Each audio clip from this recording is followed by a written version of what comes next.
Assalamualaikum warahmatullahi wabarakatuh.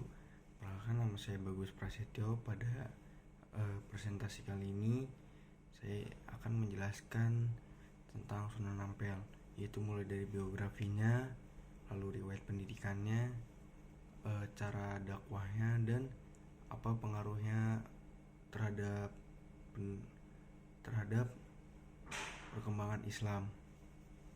Sekian. Oke, kita masuk ke biografi dari Sunan Kudus.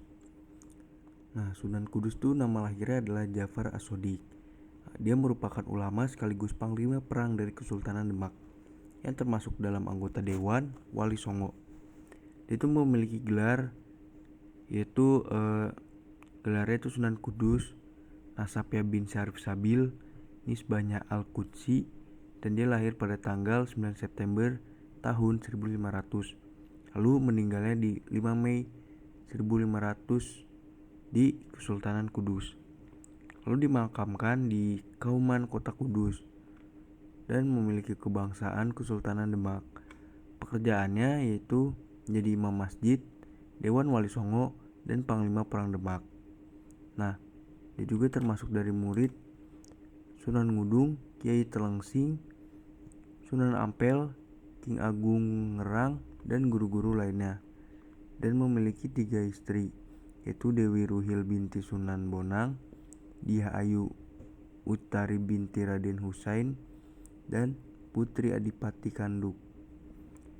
Orang tua dari Sunan yaitu Syarif Sabil dan Nyai Ageng Manyuran.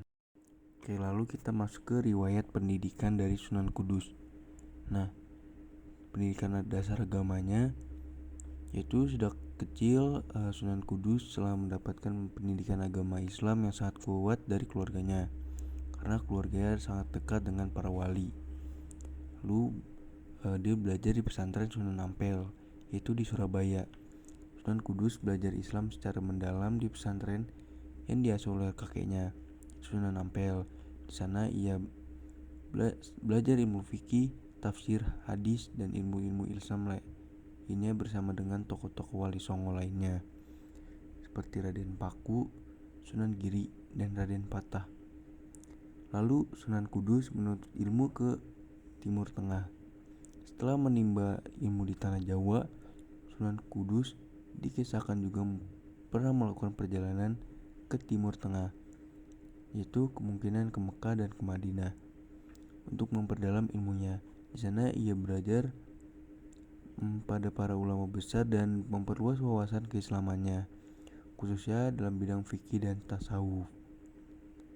Lalu dia kembali ke tanah Jawa dan mengajar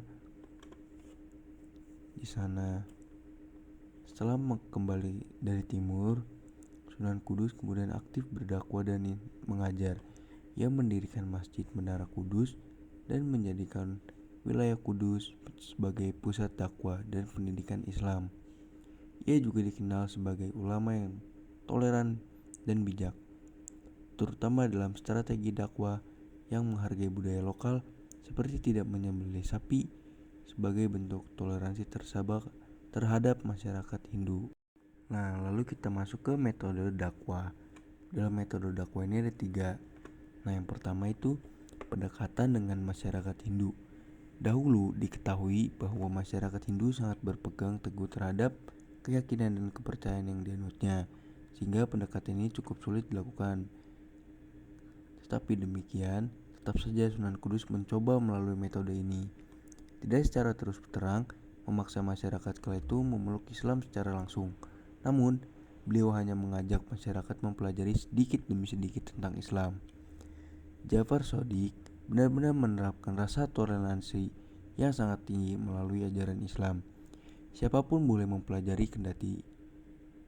tetapi tidak memeluknya.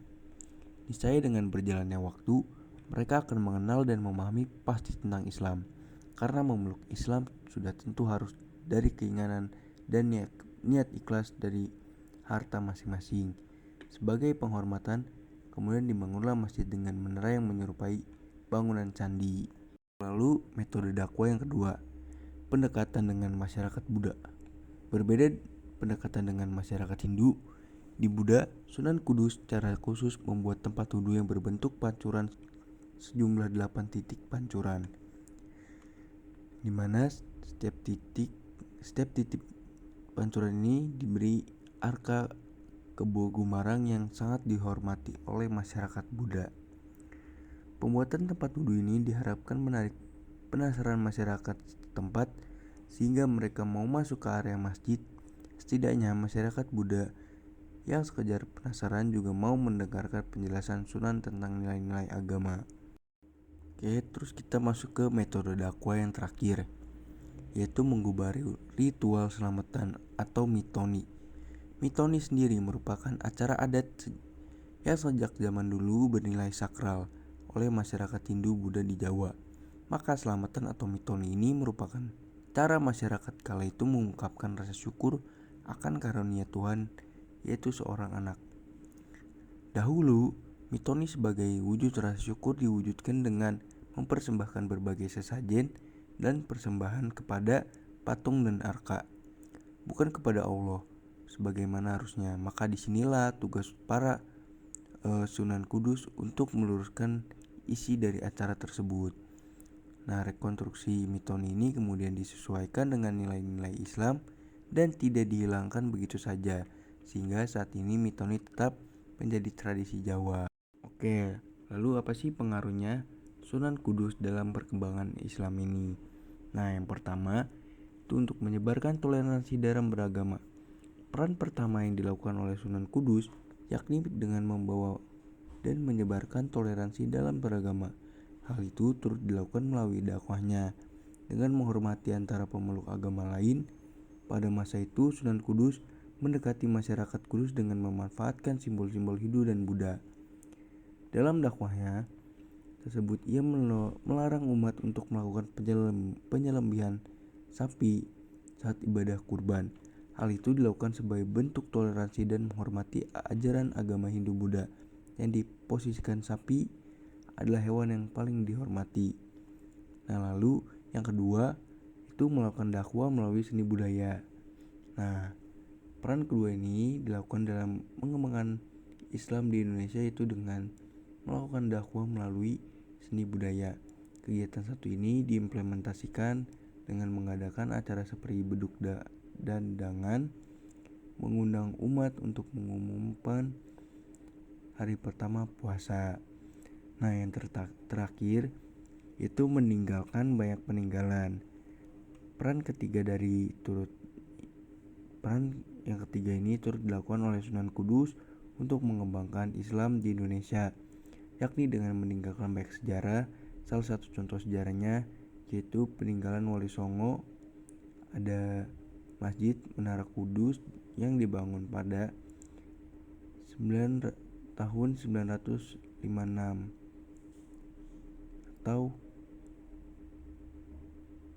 1537 Masehi dan tembang Mas Kumambang dan Miji. Oke, terima kasih telah menonton, telah mendengarkan. Kurang lebih mohon maaf. Assalamualaikum warahmatullahi wabarakatuh.